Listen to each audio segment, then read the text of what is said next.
Son of God, say my mind, and you don't die. Give as you receive, and your release is certain.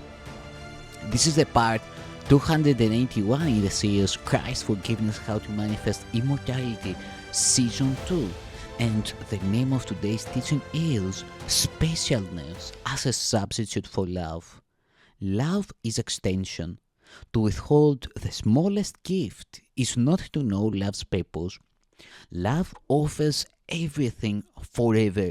Hold back but one belief, one offering, and love is gone, because you asked a substitute to take its place. And now must war, the substitute for peace, come with the one alternative that you can choose for love. Your choosing it has given it all the reality it seems to have. Beliefs will never openly attack each other because conflicting outcomes are impossible. But an unrecognized belief is a decision to war in secret, where the results of conflict are kept unknown and never brought to reason to be considered sensible or not. And many senseless outcomes have been reached, and meaningless decisions have been made and kept hidden to become beliefs now given power to direct all subsequent decisions. Mistake you not the power of these hidden warriors to disrupt your peace, for it is at their mercy while you decide to leave it there.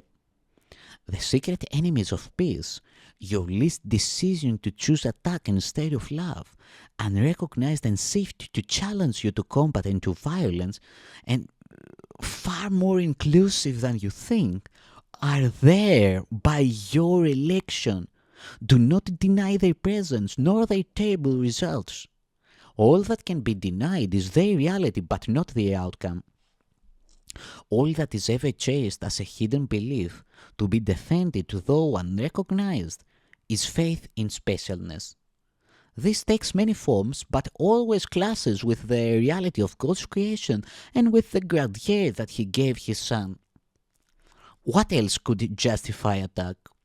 For who could hate someone whose true self is His and whom He knows? Only the special could have enemies, for they are different and not the same. And difference of any kind imposes orders of reality and a need to judge that cannot be escaped.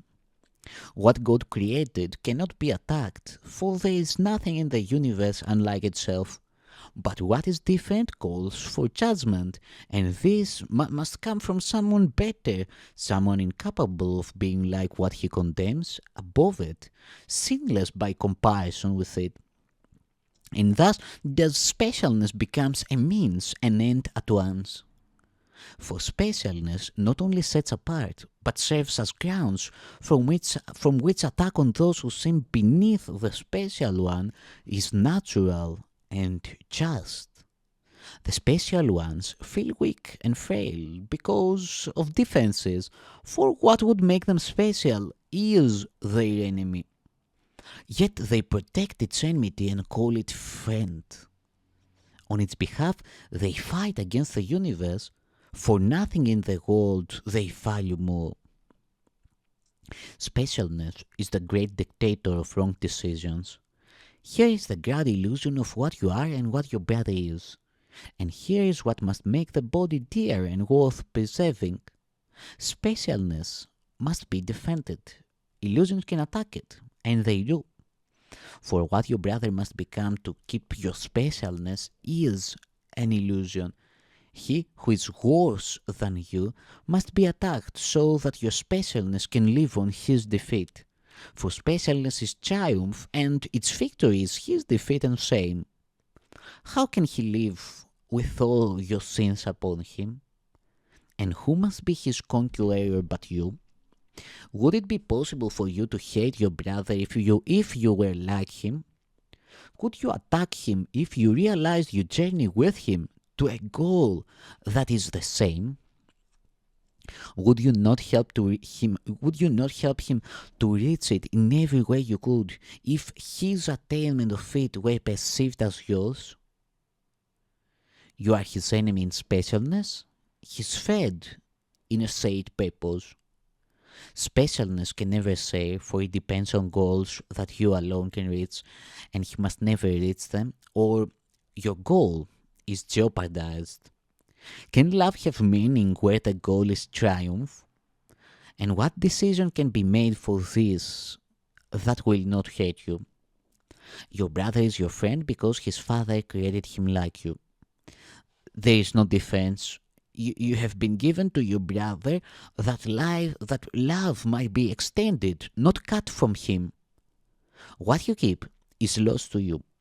God gave you and your brother himself, and to remember this is now the only purpose that you share. And so it is the only one you have.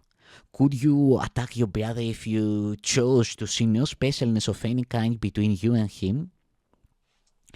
Look fairly at whatever makes you give your brother only partial welcome, or would let you think that you are better off apart. Is it not always your belief your specialness is limited by your relationship? And is not this the enemy that makes you and your brother illusions to each other? The fear of God and of your brother comes from its unrecognized belief in specialness. For you demand your brother bow to it against his will, and God himself must honor it or suffer vengeance. Every twinge of malice or stab of hate or wish to separate arises here. For here the purpose that you and your brother share becomes obscured from both of you. You would oppose this cause because it teaches you and your brother are alike. You have no purpose that is not the same, and none your father does not share with you. For your relationship has been made clean of special goals, and would you now defeat the goal of holiness that heaven gave it? What perspective can the special have that does not change with every seeming blow its slight or fancied judgment on itself? Those who are special must defend illusions against the truth. For what is specialness but an attack upon the will of God? You love your brother not while it is this you defend against him. This is what he attacks and you protect. Here is the ground of battle which you wage against him. Here must he be your enemy and not your friend. Never can there be peace among the different. He is your friend because you are the same.